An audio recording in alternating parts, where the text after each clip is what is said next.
tahu pelajaran dan segala macam bisa dari internet, e-book, terus dari blog pun banyak sekarang. Ya. Nah, pertanyaan saya, Pak, apakah buku ini akan hilang, Pak?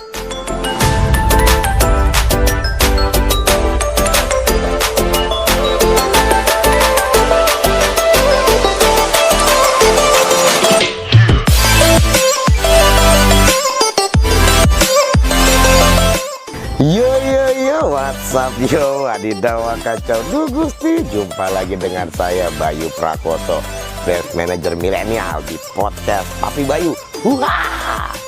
Hari ini kita akan ketemu sama seorang bapak yang baik banget. Jadi ingat bapak gue. Ikut Papi Bayu yuk.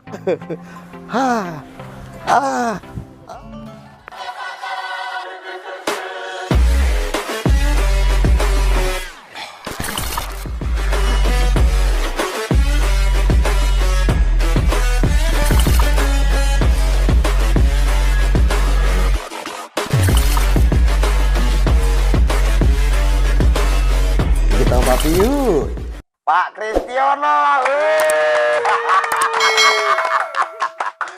Oke, selamat malam Pak. Selamat malam Mas Oke Bayu. teman-teman, podcast Papi Bayu. Hari ini kita datang ke Gramedia di Ambarukmo ya Pak ya? Ya. Oke, langsung ketemu sama bose Pak Kristiono, jadi sebagai store manager di Gramedia ya Pak ya? Ya. Oke, Pak Kristiono, kapan Pak mulai berkarir di Gramedia, Pak? Waduh, ceritanya panjang ini. Saya itu masuk di Gramedia tahun 86. Wah, 86, Pak? Berarti seumuran Iya, Pak. siapa ini? Sudah 34 tahun. Oke. 34 Sebelumnya tahun. apa langsung di Gramedia, Pak? Sebetulnya kalau yang namanya bekerja secara tetap di dalam suatu perusahaan yang asal permanen ya istilahnya hanya di Gramedia. Gramedia ya. Awalnya kan hanya ya bekerja apa saja lah sambilan setelah selesai kuliah kan. Di Gramedia itu sudah berapa tahun sih, Pak? Ya kalau masuk 86 berarti udah 34 tahun. Seusiamu ini. Gramedianya sendiri, Pak, dari mulai kapan, Pak? Oh, kalau Gramedia sih sudah sejak tahun 65 ya. 65 ya. Iya, jadi udah lama lah ya. Lama, siap. Jadi ya itulah mengabdi di Gramedia sampai sekarang. Terus gimana Pak? Toto sampai terdamparnya di Jogja nih, Pak. Aslinya Semarang kan, Pak ya? Asli Semarang. Jadi ceritanya, Pak. Ceritanya kan ya setelah kuliah lah ya. Setelah kuliah kan ya pengen bekerja yang memang tetap. Kalau sebelumnya kan ya kerja apa saja lah dijalani, tapi pengen tetap. Masuklah di Gramedia.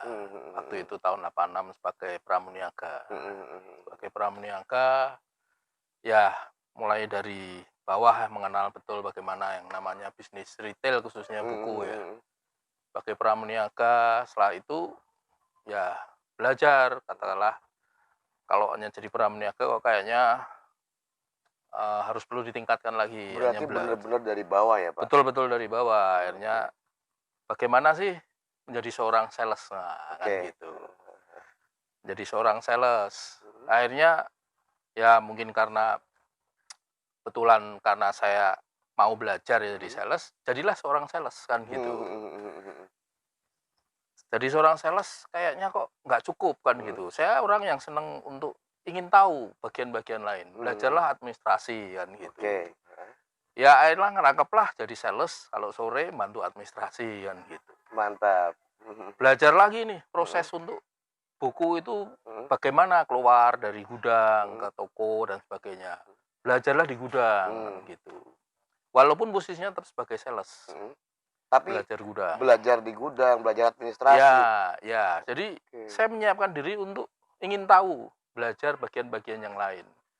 Sampai akhirnya posisi sales itu kalau naik lagi jadi apa? Jadi supervisor ya. Belajarlah gimana sih pekerjaan supervisor kan gitu. Jadilah supervisor kan gitu. Supervisor udah berjalan cukup lama, pengen tahu ngurusi karyawan tuh kayak apa. Belajarlah SDM. akhirnya belajar di bagian SDM, melihat, membantu, ada posisi kosong di SDM, masuklah saya jadi SDM. Ini HR maksudnya, Pak? Di HR, Oke. mengelola HR. Mengelola HR kayaknya belum cukup, pengen tahu juga nih ngurusin bagian umum, ngurusin parkir, ngurusin keamanan, ngurusin rumah tangga. Ya belajarlah juga bagian rumah tangga. Jadilah akhirnya bagian HR dan umum kan gitu. Siap. Ya begitu terus begitu terus. Karena di bagian HR tentu sering berhubungan dengan store manager kan gitu. Belajarlah akhirnya bagaimana sih pekerjaan jadi seorang manajer. Begitu. Jadi akhirnya dapat kesempatan tes untuk posisi store manager seluruh Indonesia waktu itu. Ya puji Tuhan lolos jadi manajer. Jadi gitu. manajer Di Gramedia Malioboro awal pertama kali. di Jogja Malioboro. Iya, Siap. Malioboro. Nah itulah riwayatnya. Jadi semua bagian memang coba saya tekuni, saya lalui, sehingga paling tidak namanya retail itu is detail. Jadi di dalam dunia retail itu kita harus tahu detail mengenai seluk-beluk permasalahan retail. Ya puji Tuhan, alhamdulillah karena saya dari posisi yang paling bawah betul, pramuniaga, sales, administrasi, gudang, SDM kan gitu.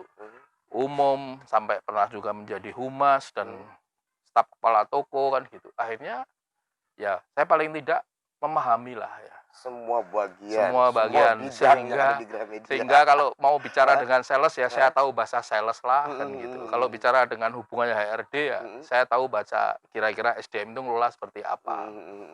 Ya intinya semua bagian sudah saya coba kecuali di satpam sama kasir. Karena kalau di kasir saya nggak bisa ngasihin. Kalau jadi satpam waktu itu saya masih kurus. Kalau sekarang mungkin cocok gitu. Posisi badan saya udah cukup berisi lah. Masih gendut ya, Pak?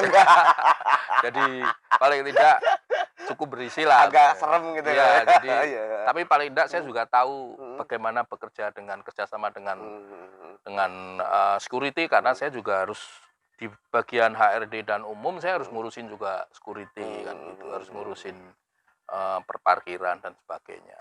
Jadi kira-kira seperti itu. Jadi emang untuk menjadi seorang manajer yang Bapak lalui itu harus semua ya Pak ya, semua dipelajari akhirnya sampai ya kebetulan memang karena saya tuh suka belajar aja, suka ingin tahu aja. Sebenarnya kalau ngerjakan kayak gini itu seperti apa, ngerjakan ini seperti apa. Sehingga paling tidak saya bisa mengerti kan gitu. Walaupun tidak ada keinginan untuk ingin jadi manajer, nggak ada. Saya belajar aja. Saya tidak punya terus pengen sukses jadi ini jadi enggak. Ya saya prinsipnya kerja itu sesuatu yang menyenangkan kan gitu. Karena saya sejak kecil sudah terbiasa untuk hidup mandiri, untuk cari uang sejak kecil kan gitu. Sehingga ya bagi saya bekerja itu di Gramedia ya yang saat itu ya enjoy, senang gitu, bukan sesuatu yang berat.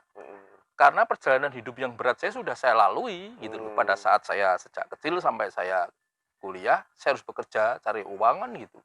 Sehingga pada saat saya bekerja di Gramedia ya santai aja, menyenangkan gitu loh. Jadi dari kecil emang sudah cari uang sendiri ya? Iya, karena saya sejak kelas 4 SD itu udah bisa cari uang. Itu sampai saya SMA, sampai saya kuliah saya harus biayai sendiri kan gitu. Ya intinya harus berjuang untuk hidup dan untuk bagaimana bisa mengembangkan diri. Ya makanya tadi saya katakan ya bekerja apa saja, mulai dari jualan helm, mulai dari pernah jadi sales elektrolog kan gitu, mulai dari bekerja setelah selesai kuliah itu di figura, harus motong figura kan gitu, motongi list untuk foto. Ya menyenangkan saya kerja di Gramedia karena semua pekerjaan yang sebelumnya itu lebih berat, lebih memerlukan tenaga kan gitu, lebih memerlukan waktu. Jadi ya sambil kerja di Gramedia sambil baca, sambil nunggu kan gitu. Makanya ya saya seneng tahu pekerjaan yang lain itu kayak apa. Ya ceritanya kayak gitulah. Siap, siap, siap. Jadi yang membuat akhirnya seperti sekarang, makanya nggak terasa 36 tahun sudah, 34 tahun bekerja di Lama Gramedia. ya, Pak, ya. Siap, Iya. siap, siap.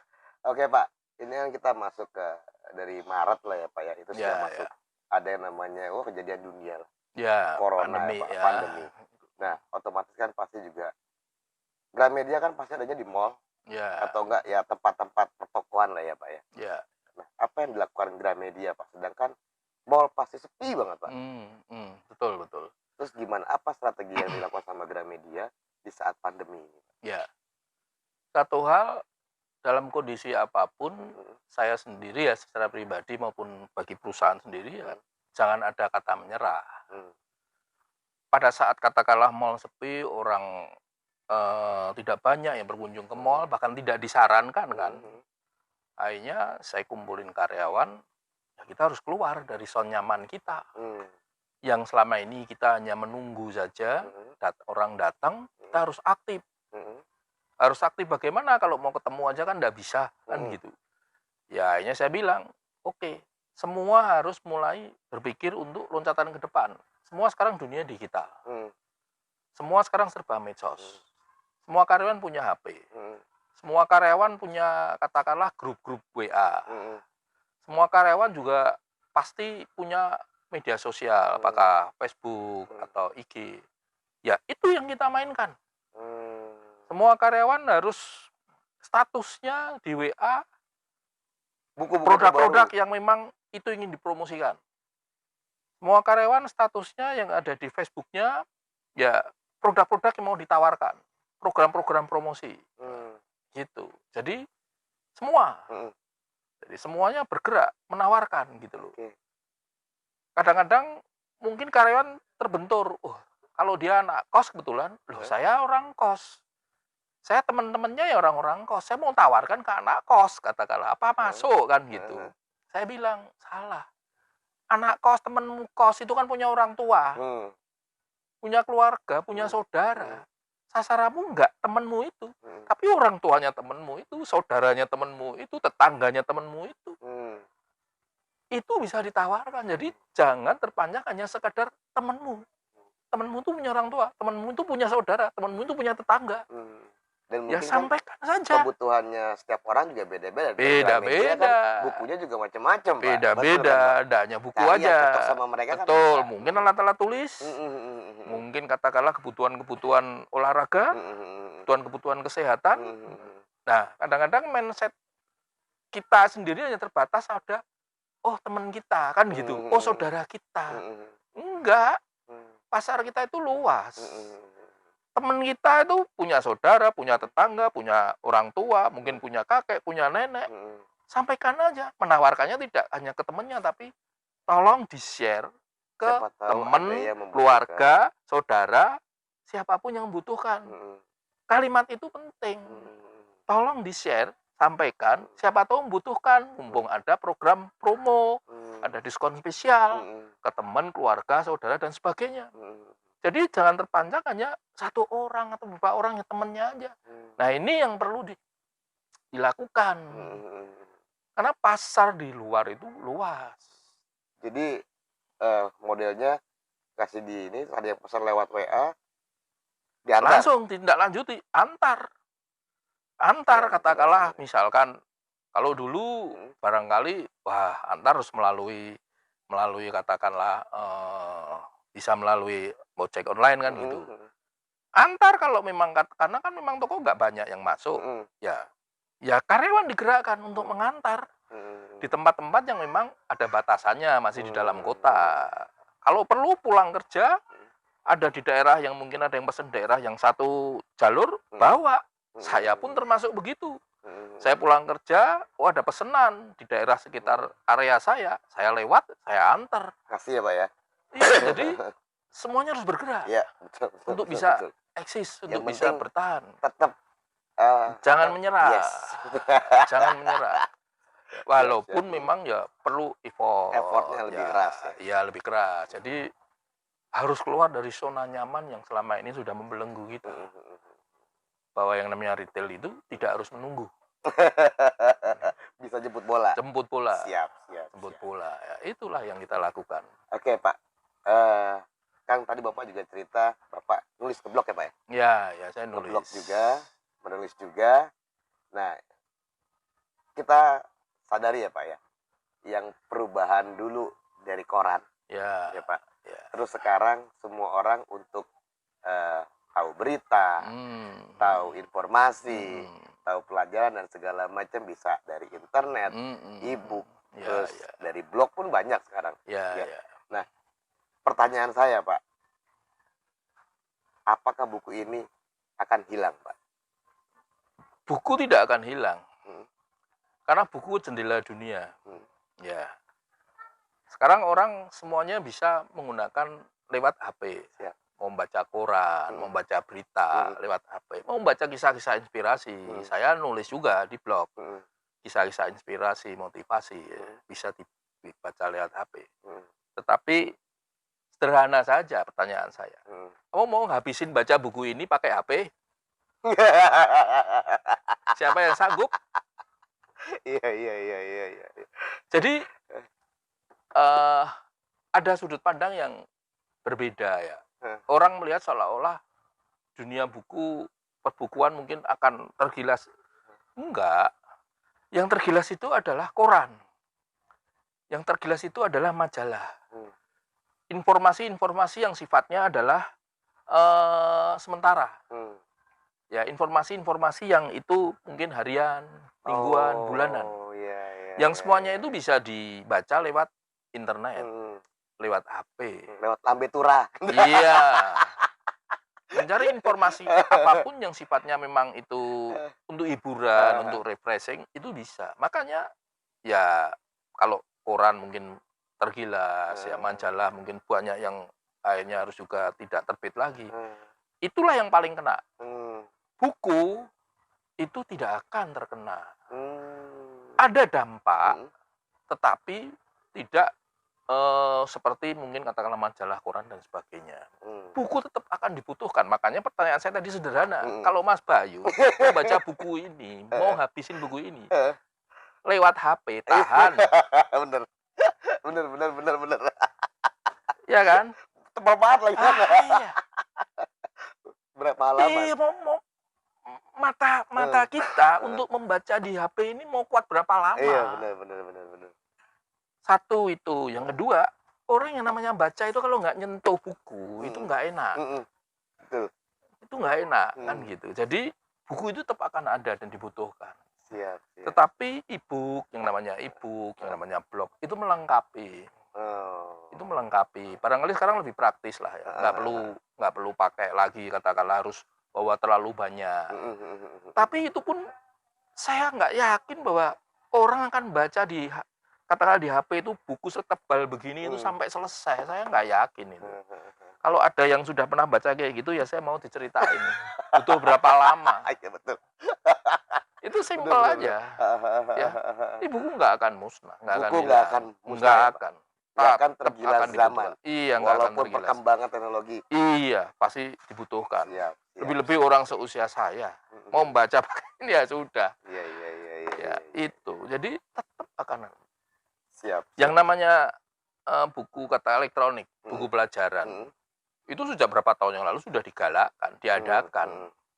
Sampai sekarang buku pelajaran masih dipakai di semua sekolahan. Iya. Padahal kalau mau mengunduh sendiri gratis. Iya, benar. Siapa yang mau ngunduh sampai berjam-jam untuk buku yang setebal begini? Yang ada ininya training-trainingnya malah yang keluar. Hal-hal yang praktis, hal-hal yang simpel, hal-hal yang sederhana, berita-berita yang mungkin sesaat. Itu semuanya barangkali kalau diwujudkan dalam bentuk paper, majalah, koran sebagainya, ya pasti akan tergilas, akan terkena dampak. Buku nggak akan.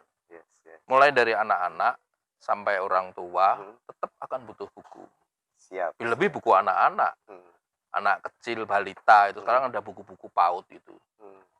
Masa anaknya mau dikasih di handphone untuk melihat buku-buku kayak gitu kan, mereka pasti menggambar, mewarnai, ya inginnya langsung kan gitu.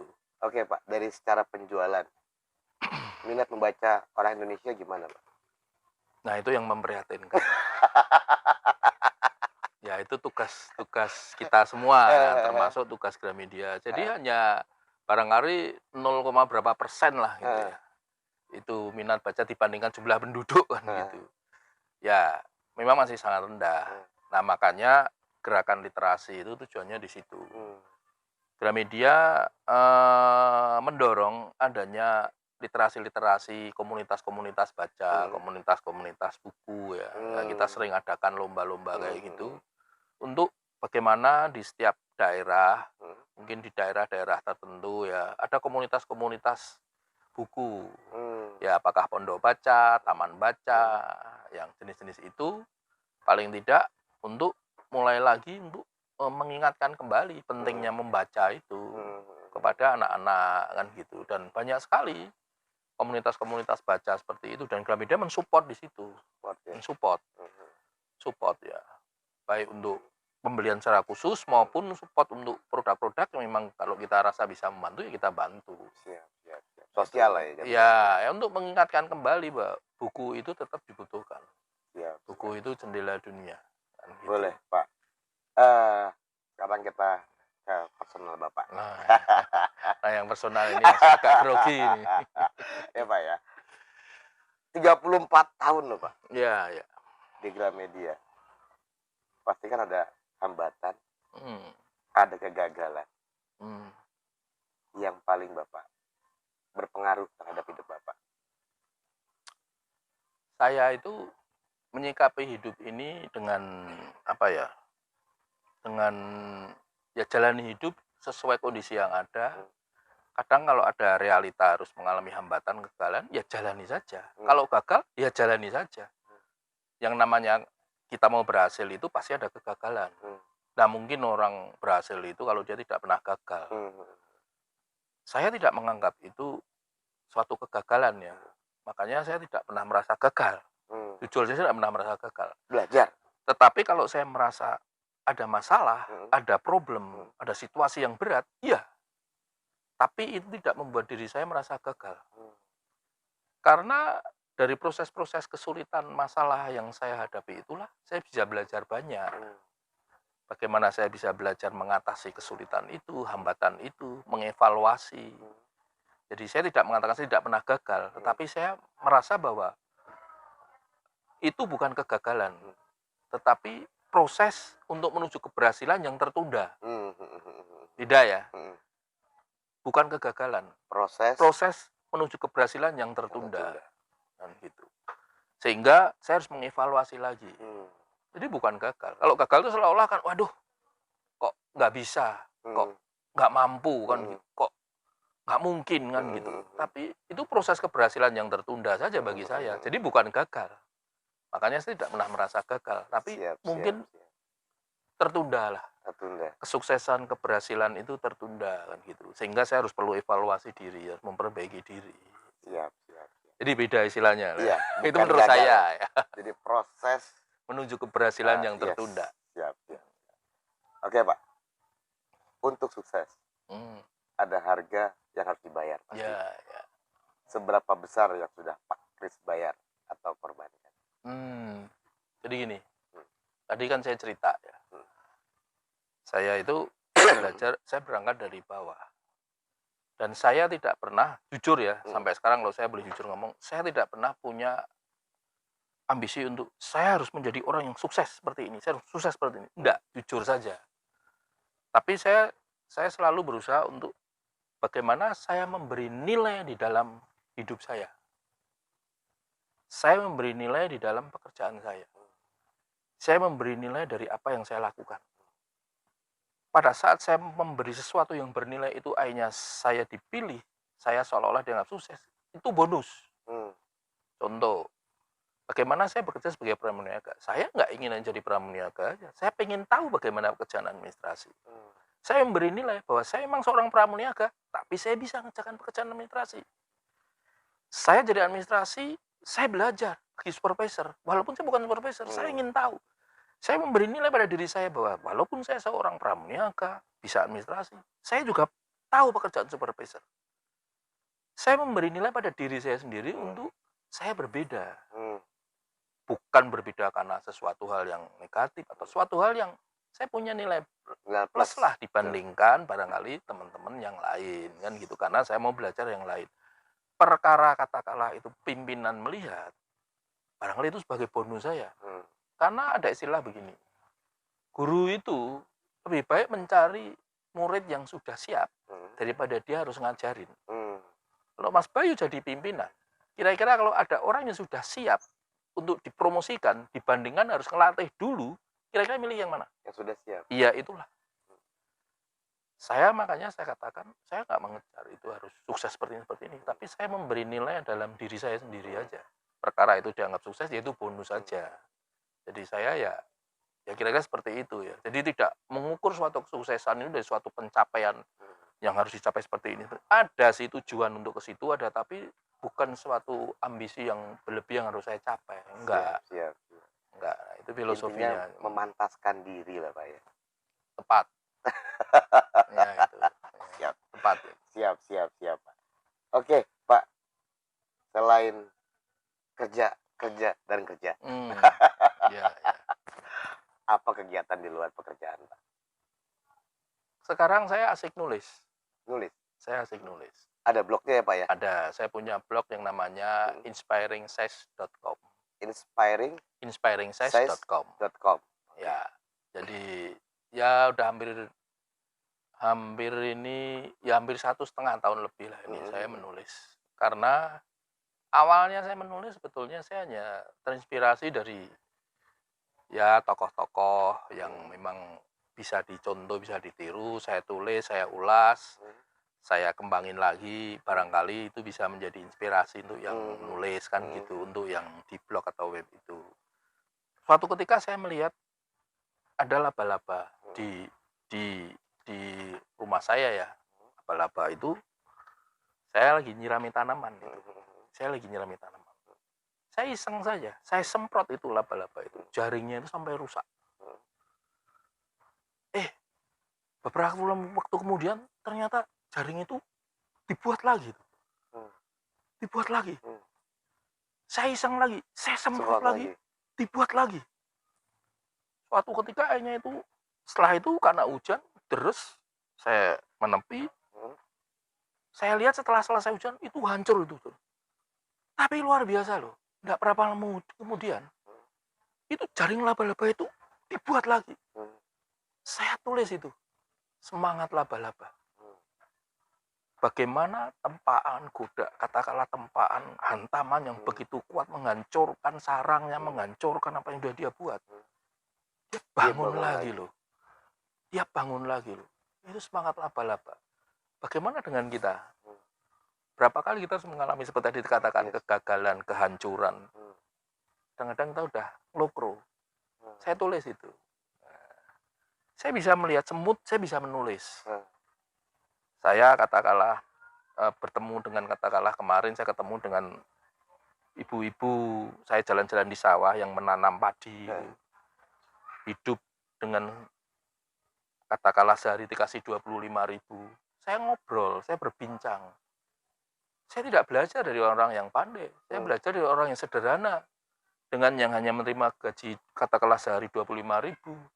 Tapi saya belajar dari kesabaran dia, dari keikhlasan dia, dari ketekunan dia, dari bagaimana dia menjalani hidup dengan katakanlah apa adanya, tetap mengucap syukur. Saya tulis itu mengenai hal-hal itu kan gitu. Jadi setiap hari saya melihat banyak orang-orang kecil yang sebetulnya mempunyai jiwa perjuangan, mempunyai jiwa karakter yang kuat untuk dia bisa bertahan hidup. Bukan dari orang-orang yang pandai atau pintar. Saya bisa menulis dari itu. Saya bisa menulis dari sisi yang lain. Pada saat saya katakanlah masuk di ICU, menengok seorang teman, dia cerita. Setiap di ICU, itu setiap malam yang terdengar hanya detik mesin jantung untuk menambah pernapasannya. Pacu jantung. Setiap dia di ICU itu pada saat malam atau pada saat waktu tertentu dokter datang. Ada 2 jawaban yang ditunggu. Jiwanya bisa diselamatkan, jiwanya tidak tertolong. Saya bisa merasakan, hidup itu anugerah. Saya bisa tulis itu, hidup itu anugerah. Pada saat kita masuk di ruang ICU itulah, kita bisa merasakan betapa berharganya hidup itu. Jadi setiap perjalanan yang saya amati, yang saya lihat, yang saya rasakan, dan saya juga ngalami, itu bisa menjadi tulisan yang menarik. Itu yang membuat akhirnya saya tergerak untuk nulis. Dan secara tidak langsung akhirnya tulisan-tulisan saya itu sebetulnya justru membuat diri saya sendiri harus berubah. Makanya kalau dulu saya bisa nulis 2 hari sekali saya bisa jadi tulisan, sekarang saya seminggu sekali baru bisa jadi tulisan. Kenapa? Kalau saya nulis sesuatu, saya bisa jalani enggak ya? Jadi secara tidak langsung tulisan-tulisan yang saya buat itu adalah justru yang paling benar-benar bisa dari hati saya, dan yang itu betul-betul ya sebagai refleksi diri saya. Saya nulis bisa jalani enggak? Kalau saya nulis bicara mengenai tentang nilai, katakanlah, tentang kesuksesan, saya bisa enggak hidup menjadi orang yang bernilai? Saya bicara tentang kejujuran, saya bisa enggak jadi orang jujur? Kalau saya nggak bisa tulis. Itulah beratnya. Jadi perbedaan saya menulis dengan barangkali orang lain yang saya nggak tahu ya. Tapi kalau saya nulis, itu adalah untuk justru refleksi diri saya. Itu dulu. Soal katakanlah tulisan saya itu nanti bermanfaat bagi orang lain, yaitu barangkali soal lain. Untuk saya sendiri. Diri sendiri. Sebagai, Tapi ya saya senang karena akhirnya banyak yang memberi komentar-komentar yang positif, banyak yang ya mendorong akhirnya untuk Bapak nulis terus kan gitu, tolong terbitin bukunya dan sebagainya. Nah itu yang membuat saya, berarti saya nulis ada gunanya, nggak hanya untuk diri saya sendiri akhirnya. Nah makanya sekarang setiap pagi status WA saya itu selalu status yang isinya adalah memotivasi, dan setiap status saya dibuka itu langsung nyambung ke link tulisan saya. Oke. Ini contohnya. Ini status saya hari ini. Berdamai dan membiasakan diri dengan kesulitan, kegagalan, kekecewaan, serta menyikapinya dengan positif, itulah karakter seorang pemenang. Kalau itu diklik, langsung nyambung ke tulisan saya yang berhubungan dengan, yaitu tadi, menjadi seorang pemenang. Sekarang saya justru setiap hari, jam 5 saya siapkan quote-quote itu. Dan saya senang, karena setiap hari rata-rata hampir 100 orang lebih yang selalu membuka status saya yang isinya kayak begitu. Itu yang membuat tadi saya katakan hidup itu lebih bernilai. Walaupun saya tidak bertatap muka, walaupun saya tidak ketemu, tapi melalui tulisan yang saya buat, melalui web saya, melalui WA saya, kayaknya saya merasa ada sesuatu yang membuat saya hidup serasa lebih hidup lah, kayak gitu. Cocok sama podcast ini berarti ya Pak. Ya, itu tadi. Tujuannya adalah minimal share. Orang-orang kayak Pak Kris bisa dicontoh. Ya nggak harus dicontoh lah. Keren lah Pak, maksudnya adem Pak. saya baru kali ini loh Pak, jadi nge-hostin nih anteng banget. Begitu ya? Kayak ngobrol sama bapak saya ya. Adem ya. Ya memang cocok di bapaknya ya. Siap. Kayak dinasehatin gitu. Keren Pak. Masa lah, enggak lah ya. Ya itu aja cerita pengalaman hidup aja. Oke Pak. Sekarang dengan banyaknya cerita tadi ya Pak ya, dan perjalanan karir Bapak 34 tahun dan Bapak sekarang masuk ke dunia penulis dan lain-lain. Apa mimpi besar Pak Kris ke depan? Sebetulnya saya malu kalau mau menyampaikan mimpi besar ya. Karena saya tidak punya mimpi yang terlalu besar untuk diri saya sendiri, karena saya mengalami proses hidup ini dan saya bersyukur dengan kondisi yang sekarang saya alami. Tadi saya cerita, saya sudah tertempa dalam sekolah kehidupan lah. Sejak saya kelas 4 SD saya sudah cari uang, karena orang tua saya waktu sampai kelas 2 bapak saya udah nggak ada, sehingga semua kita harus berjuang untuk hidup. Sehingga kalau saya sampai sekarang ya itu bagi saya dulu bersyukur sekali, nggak punya mimpi seperti sekarang, jujur saja. Sehingga kalau dikatakan mimpi besar apa, saya nggak punya mimpi besar untuk diri saya sendiri, tetapi saya punya cita-cita dan harapan. Ya karena ditanya saya harus ungkapkan, setiap saya berdoa, saya pengen usaha sendiri, jujur saja, walaupun belum ketemu. Bukan untuk apa-apa. Kalau dalam doa saya pengen punya usaha karena Saya ingin nyantuni anak yatim, janda miskin, panti jompo. Dan itu saya bawa dalam doa saya. Saya tidak tahu Tuhan menjawab kapan. Gramedia Perjuangan, Pak. Ya, tapi itu yang mimpi saya. Terus terang mimpi saya itu. Saya ingin punya sendiri untuk hidup saya bisa berarti lebih banyak bagi mereka-mereka yang membutuhkan kan gitu. Walaupun sekarang saya bisa membantu, tetapi sebagai karyawan saya terbatas, jujur aja, sangat terbatas sekali. Di sini di Gramedia ini ada teman-teman yang setiap bulan itu menyisihkan masing-masing mungkin 50.000 untuk setiap bulan di panti asuhan ada. Ada juga yang teman-teman yang lain juga, ada beberapa komunitas yang sini dengan teman-teman saya bina itu membantu juga rumah singgah anak-anak kanker, pelintasan anak kanker yang butuh. Teman-teman dari karyawan operasional ya mungkin tidak banyak, hanya semampu mereka, tapi rutin. Nah itu yang membuat saya bermimpi untuk bisa melakukan lebih dari itu. Jujur aja, karena pencapaian dalam hidup saya bukan masalah kesuksesan tadi saya katakan, tapi bagaimana membuat hidup itu lebih bernilai. Jadi bukan bersukses. Kalau setelah bernilai Tuhan ngasih bonus sukses, yaitu bonus saja. Yaitu makanya mimpi saya itu. Minimal value. Ya itu siap, tadi. Siap. Baik banget bapaknya. Sumpah. Ya, enggak lah. Ya. Apalagi harus dicari. Siap. Bapak, terakhir Pak. Pesan-pesan atau quotes ya Pak ya. Buat penonton podcast Papi Bayu.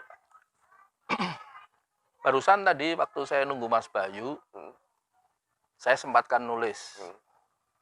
Ternyata terinspirasi tulis, hidup itu pilihan.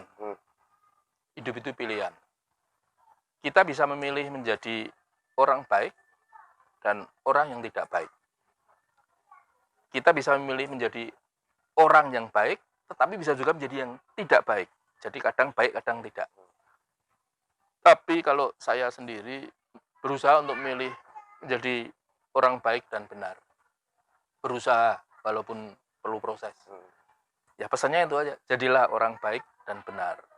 Intinya kalau ingin mempunyai suatu tujuan yang baik, lakukanlah dengan cara-cara yang benar. Mantap, siap. Oke, terima kasih banyak Pak Kris. Sama-sama Mas Bayu. Ya, buat teman-teman kalau masih pengen lihat lagi mentor-mentor keren kayak Pak Kris. Enggak lah. Baik banget. Saya kayak diceramain bapak saya. Oh iya, itu tuh. Beneran Pak, kayak nasehatin, makanya saya anteng banget Pak. Baru kali ini Pak, saya anteng banget beneran. Wah, gitu ya.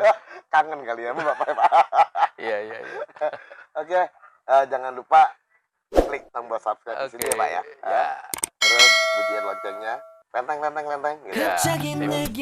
Sampai jumpa di video Papi Bayu berikutnya. Adio, salam olahraga. Sukses selalu. terima kasih. 한다는 이야기가 널 보는 순간 이해가 됐어. 매번 야야야야야 불러 널 야야야야 내 맘을 고백하려고